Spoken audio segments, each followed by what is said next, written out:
Zdrav, dragi moji zeliščarji. Evo, teden je naokrog in mi se spet takole vidimo. No, danes bi vam rada predstavila dve precej dobro znane rastline, pa kljub temu upam, da vam povem kaj novega. Evo, prva rastlina, mislim, da jo že vsi dobro poznate, sivka. Rada bi najprej pač pojasnila, sivka oziroma prava sivka, tista, ki pomirja in je primerna za notranje uživanje, je samo ena. In to je Lavandula angustifolia officinalis oziroma vera. Zgleda takole, grmički so majhni, tale grmiček, kot ga vidite tule, je star nekje 5 let.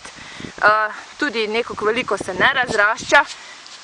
Glavna razlika med pravo sivko in pa ostalimi križanci oziroma lavandini je predvsem po tem, da prava sivka pomirja, medtem ko lavandini, to so pa tisti veliki grmi z dolgimi poganki, cvetovi tudi nekoliko bolj bledo, ne tako močno, torej lavandini pa poživljajo. Zato marsikomu mogoče čaj iz lavandina ne bo najbolj pomagal pri kakšni nespečnosti in ga bo mogoče ob večeri še bolj poživil, mu dal malo več energije. Torej, prava sivka je temnejše barve, sicer odtenki se tudi malenkost razlikujejo pri pravi sivki, odvisno v kakšni zemlji raste, torej so takšni temno-vijolični do modri cvetovi. Prava sivka, naprimer, da vam pokažem, ko naredi poganjek, potem še takole noter ob strani naredi dva manjša cvetova, medtem ko lavandin požene tlele noter taka dva daljša še. No, tisto so lavandini, medtem ko prava sivka naredi samo takšnele dva, evo, takšnele dva vijolična popka. Pobira se zdaj, ko cveti, torej sivka, ko še ni čisto odprta, še ima takšne zaprte cvetove, takrat ima v sebi največ eteričnih olj. Je zelo medovita rastlina, tako da je zelo dobra tudi za naše čebelice. Torej, sivka se uporablja pri težavah z nemirnostjo, nespečnostjo, če smo veliko pod stresom, če so težave z dihali. Uporablja se tudi pri težavah z želodcem in črevesjem. Vsestranska rastlina, lahko jo namakate tudi na olivnem olju, si delate iz nje potem razne kozmetične pripravke. Sicer ta nima tako veliko eteričnih olj kot lavandin, ampak kljub temu da zelo močno aromo olivnemu olju. Lavandini so pa veliko bolj primerni za izdelavo kozmetike, kot pa za notranje uživanje. No, naslednja rastlina, tudi dobro poznana med vami, evo, to so pa mete. Meta, poznamo več vrst met, poznanih je kar okrog 600 vrst, no, pri nas gojimo tam okrog 6-7 različnih vrst met. Letos je malo zavrta v svojem razvoju, zato ker je pač po zimi ni bilo snega, pomladanska suša, ampak zdajle v temne času jo kar lepo zaliva, tako da se bo porasla. No, želim vam pokazati, naprimer, tole je prava poprova meta.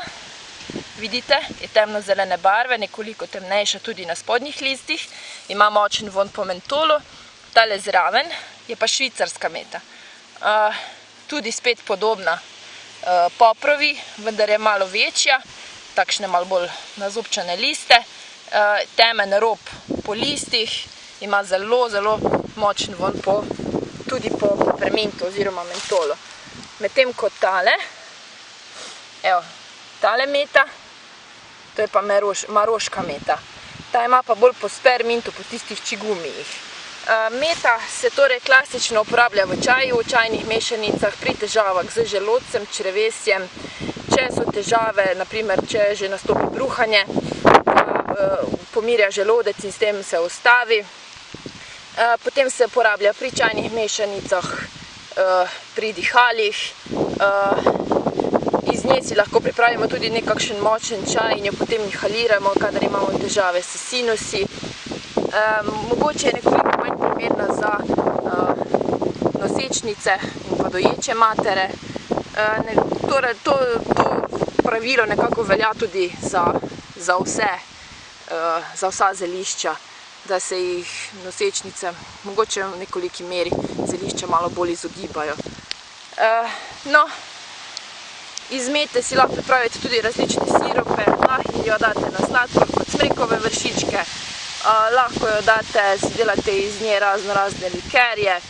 V glavnem, mislim, da meto kar dobro že poznate in jo tudi s pridom uporabljate, tako tudi pri kulinariki, torej v kuhinji. No, ker se zdaj s tem posnetkom zaključuje naše srečanje, bi vas pa vseeno rada peljala še na en prostor, da vam pokažem še za mene v Šmarju najlepši košček mojega sveta. Evo nas, pa smo spet nazaj na moji najljubši točki. Jaz upam, da ste že prepoznali kraj, kjer sem. Tisti, ki hodite v naše konce, mislim, da bi že mogli malo vedeti, kje sem. Vidi se razgled na Kamniško-Savinjske Alpe, Celje, Konjiško goro. Vidite celo Pohorje, vse tja do Slovenske Bistrice in tudi Maribor. Tisti, ki še ne veste, ja, močno piha. Tisti, ki še ne veste, kje sem, en manjši namig. Evo. Nunska gora. Najvišja točka v občini Šmarje pri Jelšah. In še, če boste videlo, skozi tale drevesa, se bo potem vidi tudi razgled na Šmarje. Evo, s tem posnetkom se jaz zdaj poslavljam in če pač posnetek ni ne vem kako lep oziroma razgled, vas pa seveda vabim, da si ga pridete ogledati v živo. En lep pozdrav!